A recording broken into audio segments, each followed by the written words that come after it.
حالانکہ اس سے پہلے اس کا واسطہ ایسے حالات سے کبھی نہیں پڑا تھا۔ وہ بلڈنگ میں داخل ہوا مگر رنگتا ہوا۔ وہ ہلکی ہلکی سیاحت پر دھیان رکھے ہوئے تھا۔ اس کو پتا تھا کہ وہ اکیلا اور 9 دشمن تھے، مگر اس کو ان عورتوں اور لڑکیوں کی عزت و آبرو بچانی تھی۔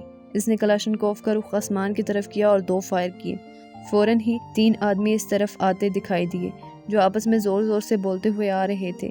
وہ قطعی بے خوف تھے۔ لگتا تھا کہ ان کو پتا تھا کہ کوئی بھی مظلوموں کی مدد کو نہیں آئے گا۔ ان کو اپنا گھنونا کھیل کھیلنے کی کھلی چھٹی ہے۔ ایک قتل کو جواز بنا کر لاکھوں مظلوموں کی جان و مال کو نقصان پہنچانے کو نکلنے والے گروہ دراصل درندے تھے۔ رحمت اللہ نے ان کو نشانے پر لیا ہوا تھا۔ تینوں پل بھر میں جہنم واصل ہو گئے۔ فائرنگ کی آوازیں سن کر باقی بدماش بھی اپنی موت کی طرف دوڑے، اور رحمت اللہ نے جس نے 9 برس کی عمر میں دادا سے کلاشنکوف چلانا سیکھی تھی، ایک ایک کر کے سارے بدماشوں کو موت بانٹنے لگا۔ وہ کٹی پتنگ کی طرح گرتے گئے۔ اب رحمت اٹھا اور تیزی سے لاشوں کی طرف بڑھا۔ اس کی تعداد 8 تھی۔ بدماشوں کی لاشوں کا ڈھیر اس کے قدموں میں پڑا ہوا تھا۔ اب بھی ایک بدماش زندہ باقی تھا جو اپنے انجام سے بے خبر یقیناً ان خواتین کو یرغمال بنائے اپنے ساتھیوں کا انتظار کر رہا ہوگا۔ وقت ضائع کیے بنا رحمت اللہ تیزی کے ساتھ آگے بڑھا۔ تھوڑی سی جدوجہد کے بعد اس نے اس مقام کو ڈھونڈ لیا جہاں وہ موجود تھا۔ ہال نما کمرہ تھا جہاں بہت سا سامان بھی موجود تھا۔ یہ اس فیکٹری کا ویئر ہاؤس تھا۔ ایک بلب چل رہا تھا اور تمام خواتین ایک طرف بیٹھی رو رہی تھی، اور وہ مردود ان کو گالیاں دے کر خاموش رہنے کا کہہ رہا تھا۔ ان کو دھمکی دے رہا تھا کہ اب اگر آواز نکلی تو گولی مار دے گا۔ اچانک سناٹا ہو گیا۔ ہلکی سسکیوں کی آوازیں اب ماحول کو اور بھی ہولناک بنا رہی تھی۔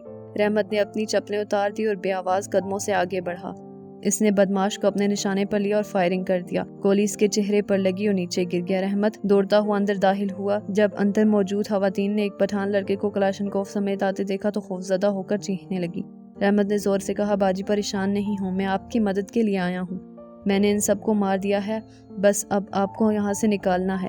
میں ایک مسلمان ہوں، آپ سب میری بہنیں ہیں، آپ کی حفاظت میں اپنی جان دے کر بھی کروں گا۔ اب وہ سامنے آ چکا تھا۔ اس کا معصوم چہرہ دیکھ کر خواتین آگے بڑھی اور اس کی طرف ممنوعیت سے دیکھنے لگی۔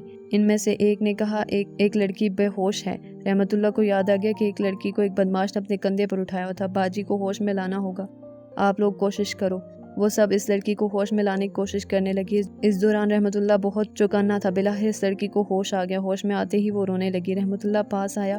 وہ معصومیت سے بولا، باجی رونا بند کرو اور ہمت کرو، یہاں سے نکل کر محفوظ جگہ جانا ہوگا ورنہ ظالم ہم کو ڈھونڈ لیں گے۔ میرے ساتھی بھی ایک جگہ چھپے ہوئے ہیں، ان کی مدد بھی کرنی ہے۔ آپ سب کو ہمت کرنی ہوگی، میرے ساتھ چلنا ہوگا۔ تھوڑی دیر میں تمام لڑکیاں رحمت اللہ کے ساتھ وہاں سے نکل پڑی۔ رحمت اللہ نے چلتے ہوئے پوچھا، آپ میں سے کوئی ہے جو کلاشنکوف پکڑ لے؟ ایک لڑکی نے کہا، بھائی مجھے دے دو۔ رحمت نے اس کا شکریہ ادا کیا اور کلاشنکوف اس کے حوالے کر دی۔ جب بدماشوں کی لاشوں کے قریب پہنچا تو رحمت نے ان کی تلاشی لینے کا فیصلہ کیا۔ تلاشی لینے پر 2 عدد ماؤزر اس کے ہاتھ لگے۔ اس کے علاوہ بدماش کے پیٹھ پر بندے بیگ سے مال مسرقہ برآمد ہوا، جس میں پیسے، موبائل فونز اور طلائی زیورات جس میں چین اور انگوٹھیاں وغیرہ شامل تھی۔ رحمت اللہ نے بیگ اپنی پیٹھ پر باندھ لیا۔ اب رحمت آگے آگے چلتے ہوئے فیکٹری کے گیٹ کے قریب آ گیا۔ اس نے لڑکیوں کو کہا کہ سب ننگے پیر ہو جائیں، اپنی چپلیں سینڈل ہاتھ میں پکڑ لیں۔ لڑکیوں نے اس کی بات پر فوراً عمل کیا۔ اس نے کہا کہ اب آپ سب خاموشی سے بیٹھے میرا انتظار کریں، میں باہر جا کر حالات دیکھ کر ابھی آتا ہوں۔ سب لڑکیوں نے اس کے باہر جاتے ہی دعائیں کرنا شروع کر دی۔ رحمت اللہ باہر نکلا تو اس نے دیکھا کہ دور دور تک صرف گاڑیوں میں آگ لگی ہوئی تھی۔ چند فیکٹریاں بھی آگ کے شعلوں کی نظر ہو چکی تھی۔ اس کو گاڑیوں کی آوازیں محسوس ہوئیں۔ وہ ایک آڑ میں چھپ گیا۔ چند لمحوں میں 2 گاڑیاں اس کے سامنے سے گزری جس میں نقاب پوش بردار موجود تھے۔ وہ عین اس کے سامنے رکے، چاروں طرف جائزہ لیا اور پھر چل دیا۔ اب سناٹے کا راج تھا۔ وہ پلٹا اور اس نے لڑکیوں سے کہا کہ آپ ہمت کریں اور نکلیں، اگر کوئی گاڑی اس طرف آئی تو جو میں کہوں گا وہ کرنا ہوگا۔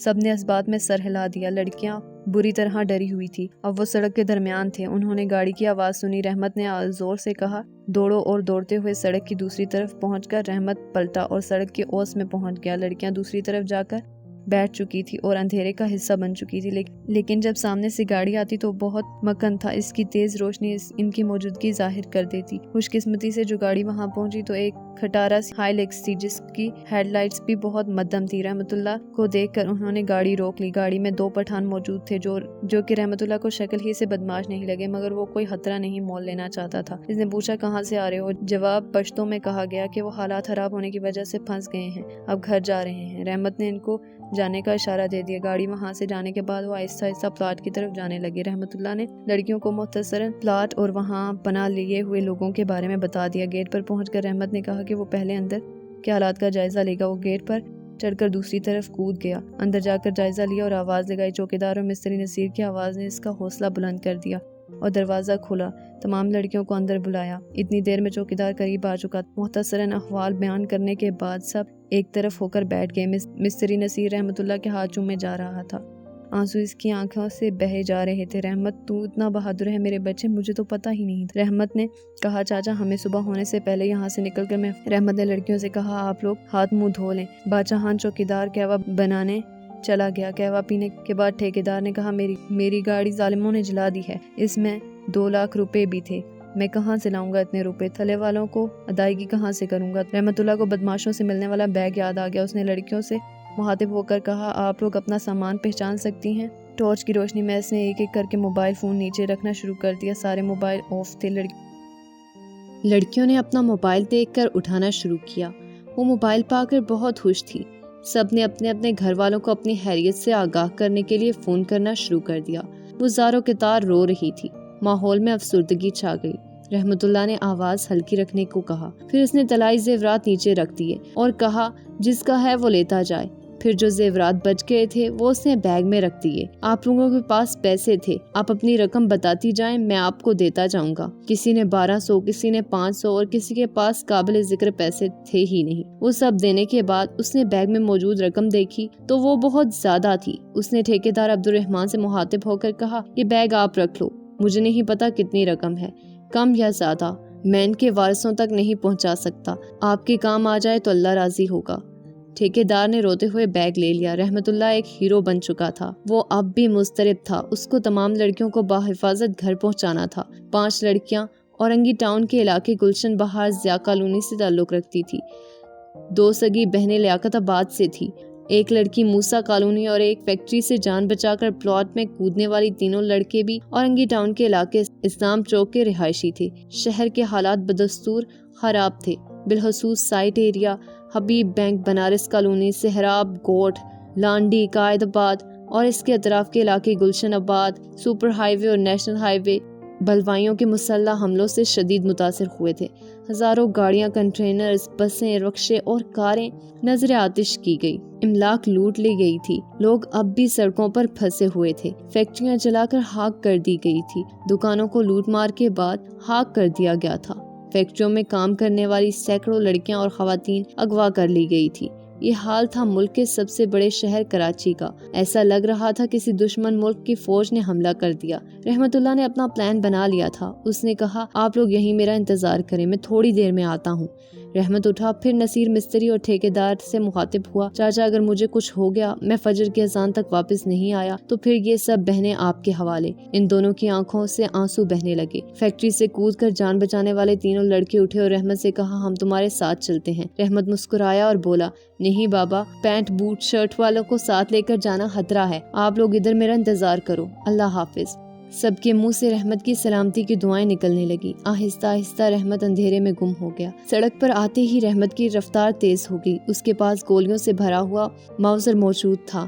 وہ کسی گاڑی کی تلاش میں تھا جو جلنے سے بچ گئی ہو۔ وہ گھومتا رہا مگر کامیابی نہیں ملی۔ اس کے دل میں خیال آیا کہ یہ پولیس کہاں مر گئی ہے، کیوں نظر نہیں آ رہی؟ اب بھی گاہ کے بگاہ کے گولیاں چلنے کی آواز آ رہی تھی مگر اب اس میں پہلے کی تیزی نہیں تھی۔ آہستہ آہستہ ماحول میں سناٹا طاری ہو گیا۔ شاید بلوائی اب اپنی وحشت کا جشن منانے اپنی پناہگاہوں کی طرف چلے گئے تھے۔ اسی ادھیڑ بند میں اس کی نظر ایک پولیس موبائل پر پڑی جو ایک فیکٹری کی دیوار کے ساتھ کھڑی تھی۔ وہ تیز قدموں سے اس کی جانب بڑھا مگر موبائل خالی تھی، کوئی موجود نہیں تھا۔ پھر فوراً ہی اس کے سوالوں کا جواب اسے مل گیا جب اس نے 2 پولیس والوں کی لاشیں دیکھی، لیکن دونوں کو گولیاں مار کر شہید کر دیا گیا تھا۔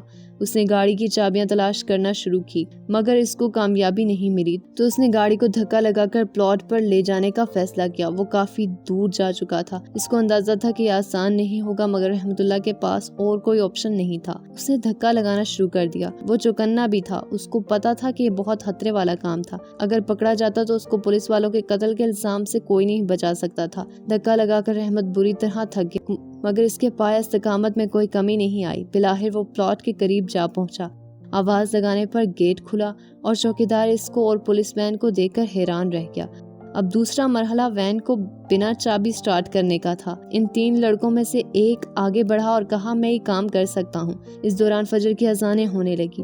سب نے نماز ادا کی اور اللہ سے خیر و عافیت کی دعائیں کی۔ اگلے آدھے گھنٹے میں وہ سب اس پولیس وین میں سوار ہو کر وہاں سے نکل رہے تھے۔ سورج نکلنے کو تھا، سیاہ رات ڈھل چکی تھی۔ ٹھیکیدار نے ڈرائیونگ کی ذمہ داری سنبھالی۔ ساری لڑکیاں دعاؤں میں مصروف ہو گئی۔ رحمت اللہ نے ٹھیکیدار سے مخاطب ہو کر کہا، چاچا تیز چلانی ہے، گاڑی چاہے کچھ بھی ہو جائے، گاڑی بند نہیں ہونی چاہیے، اور انگی جانا ہے چاچا، رحمت اللہ نے کہا تو ٹھیکیدار نے پولیس وین کو اڑانا شروع کر دیا۔ بنارس کالونی سے گزرتے ہوئے ہر طرف جلی ہوئی گاڑیاں نظر آ رہی تھی۔ منظر دیکھ کر دل دہلتے رہے۔ ہر طرف خون کا عالم تھا۔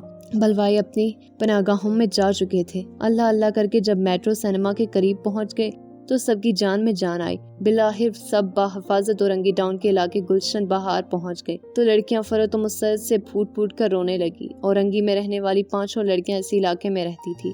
رحمت اللہ نے لڑکیوں سے مخاطب ہو کر کہا، اس علاقے میں گاڑی روکنا ہے جہاں سے ہم پیدل چل کر آپ لوگوں کے گھر تک آسانی سے جا سکیں۔ ایک لڑکی نے رکنے کا اشارہ دیا اور کہا یہاں سے قریب ہے ہمارا علاقہ۔